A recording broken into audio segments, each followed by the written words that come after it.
హైదరాబాద్ నాంపల్లి శివాలయం వద్ద నూతనంగా ఏర్పాటు చేసిన శాశ్వత చలివేంద్రం నిత్యాన్నదాన వితరణ కార్యక్రమాన్ని ఓబీసీ మోర్చా జాతీయ అధ్యక్షుడు రాజ్యసభ ఎంపీ డాక్టర్ లక్ష్మణ్ ప్రారంభించారు.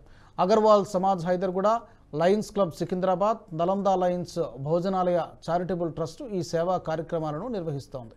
ఈ సందర్భంగా వారు మాట్లాడుతూ సేవే పరమావధిగా కార్యక్రమాలు చేపడుతున్నట్టు వివరించారు.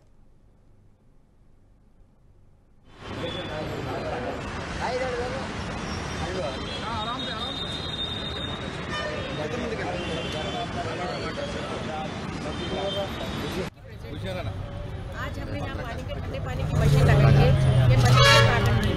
और यहाँ पर 365 दिन अमन किशोर अग्रवाल लॉयंस क्लब से यहाँ रोज खाना अन्नदानम 300 आदमी का खाना वितरण होता है। साथ ही साथ हमने यहाँ पर ये पूरे शेड लगाए हैं 40 और नीचे सोने की व्यवस्था की है यहाँ पर खाने के लिए।